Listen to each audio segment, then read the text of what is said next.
we'll start with a quick little review. Okay, so we need to fill in the blank up here at the top. 2 or more lines are blank if and only if they are in the same plane. That's important. And do not intersect. Parallel. Okay? So, what if I took away the word same plane? What could be a possibility? Skew. Okay? And remember that when I do parallel, I'll just do this double slash to abbreviate parallel. Okay?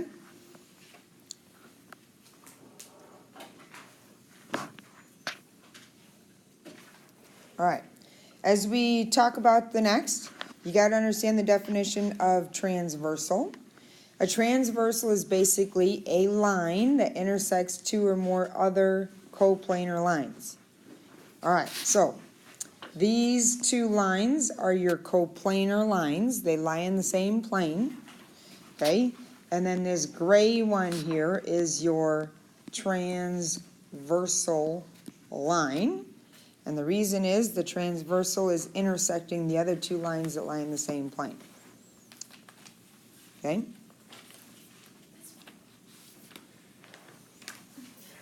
Doing okay?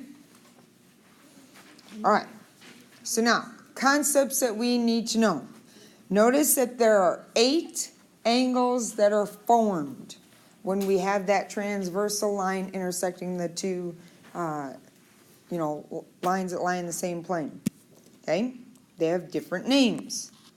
Does anybody happen to know what corresponding angles are?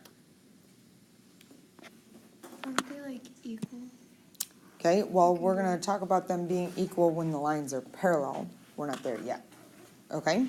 So would you be able to maybe, if you can't define it, at least give me an example of a pair of corresponding angles? Isaiah. 6.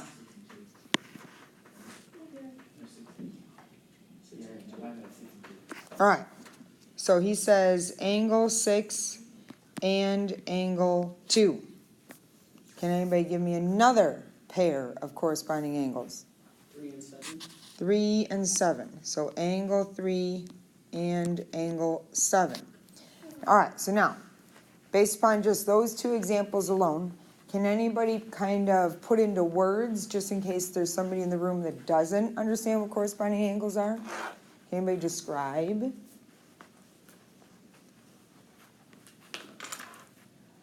Okay, so to help you out, okay, corresponding angles are on the same side of the transversal line. So are 2 and 6 on the same side of my blue transversal line? Yes. Okay. Are 3 and 7 on the same side? Yes. Yes. Okay. Next, they are not only on the same side of the transversal line, but they are in the same position when you look at the 2 angles that are, or the 2 lines that are coplanar.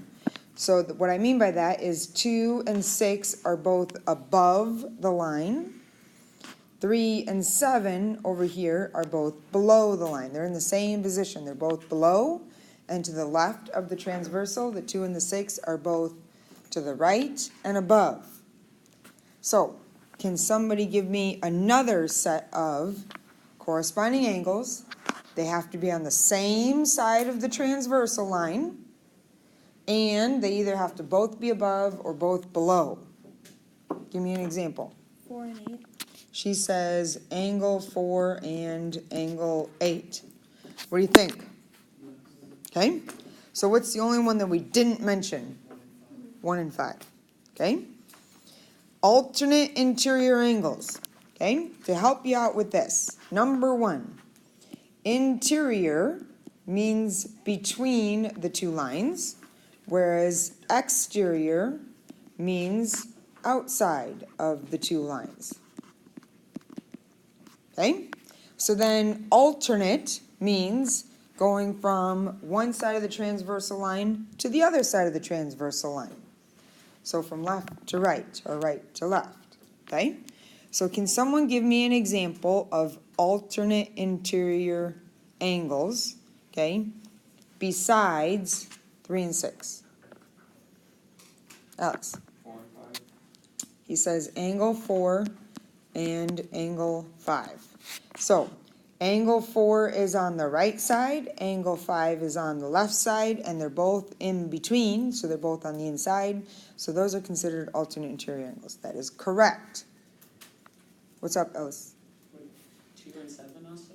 Are 2 and 7 alternate interior angles? No, they are alternate exterior. So do you see how, did you label exterior versus interior? Oh, so interior is between the lines, exterior is outside of the lines, okay? All right, so alternate exterior angles, there you go. It says are 2 and 7. So what's the other example?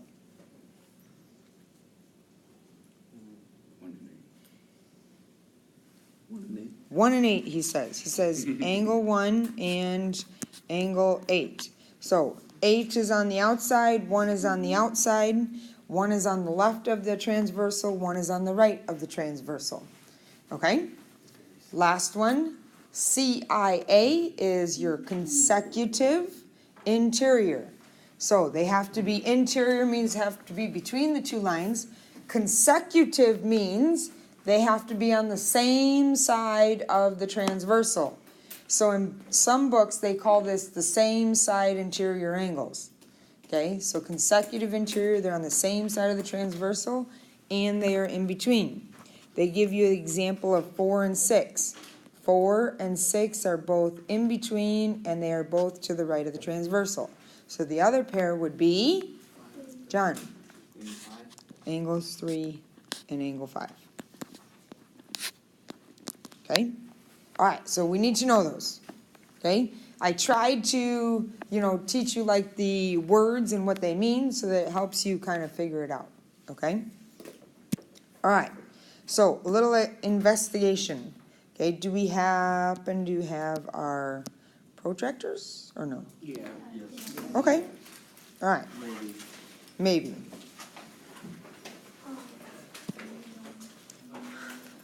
All right.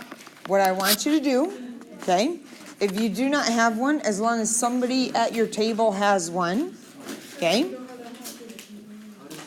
what you are going to do is draw a transversal line. You can draw any type of transversal line you want, okay? So, if I were to do it, let's say I take my protractor, I put it down, and I draw that line. Transversal line goes from one line to the other, okay? So use your ruler, okay? Because you want it to be as straight as possible. That gives it more accuracy, okay? Okay. Next, what it says to do is then measure the angles. So, if I were to label like 1, 2, 3, 4, 5, 6, 7, 8, figure out what those angle measures are, okay, using your protractor. Hopefully you used a straight line, you used your ruler for your transversal. And then see if you can, through your little investigation, find a relationship. Okay? Okay, so let's just say then, I measured this to be a 50 degrees. What should angle 2 be? 130. Based upon what we learned yesterday. What should angle 3 be? 50. Okay, and then angle 4. All right, so if I go and measure angle 5, what should I get? 50. 130, 50, and 130.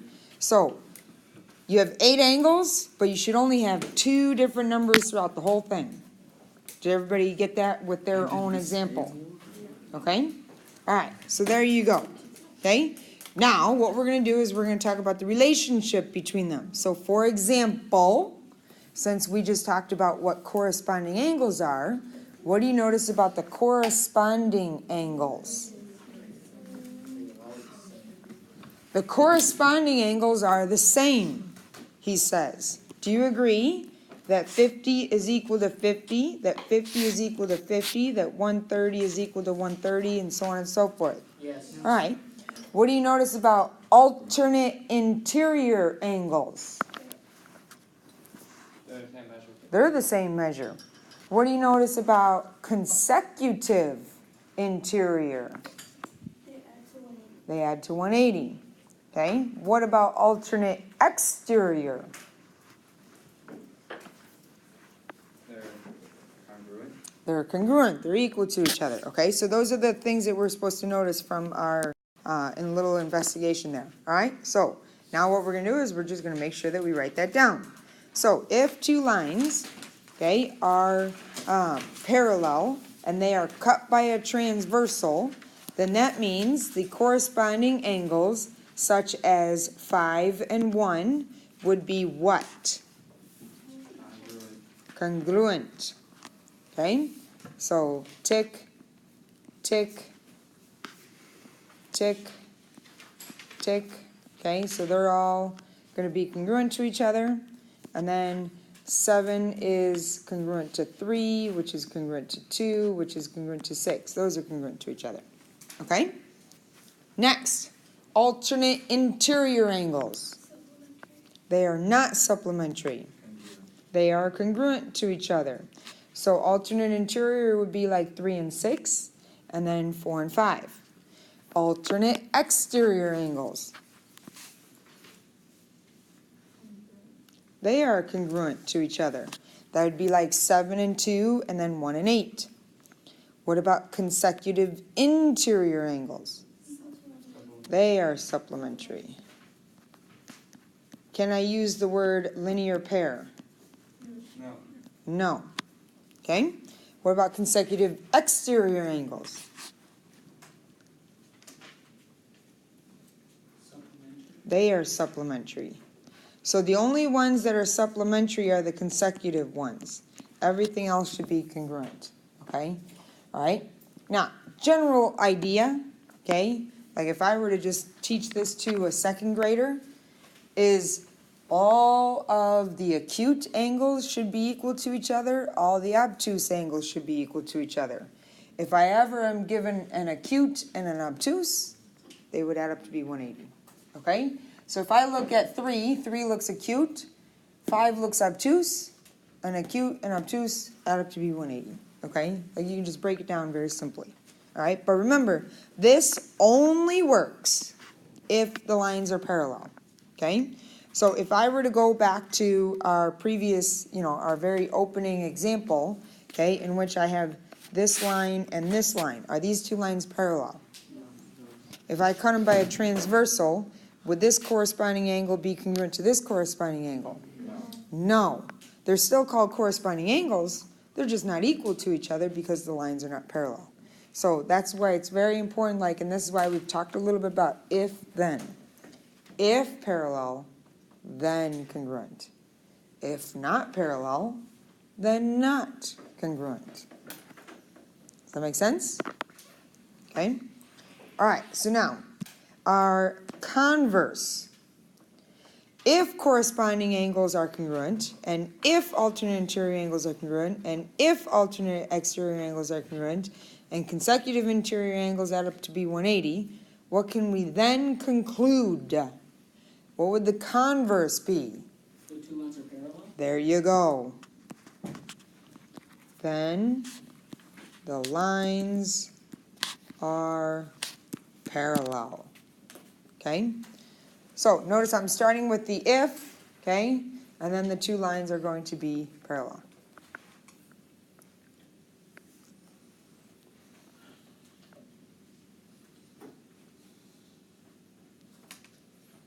All right, so little idea here with your little zebra and your France, your F's and your Z's. Your F's and your Z's are always going to be congruent, okay? So what do we mean by an F and a Z, okay? Well, notice that if I were to make, let me see, oh, here we go. Notice how I kind of make a Z there. What types of angles are those? They're acute. Alternate interior, and alternate interior angles are congruent, if the lines are parallel, okay? All right? So Z's, okay, another example of a Z would be, you know, you kind of got a Z here, but now it's going to be like on the outside of a Z, okay? You know, or you could do, if you want to, you could do a backwards Z, you know, like that. And then now you've got like your alternate interior angles, so those are going to be congruent, okay? Whereas like, this is like an F, okay? Notice how it's like a backwards F. And so what are those angles?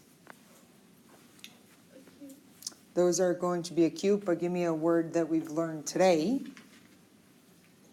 Corresponding, thank you, Isaiah. Whereas, you know, again, here's like an upside down F. Those are corresponding, okay? And so they are congruent. All right, so think of it that way. This is like an upside down F, and it is backwards, okay? All right, so they're corresponding, they're going to be congruent. So just, you know, showing you the idea of the F and the Z. So the F and the Z make congruent angles, okay? Questions there? All right, so big idea for today.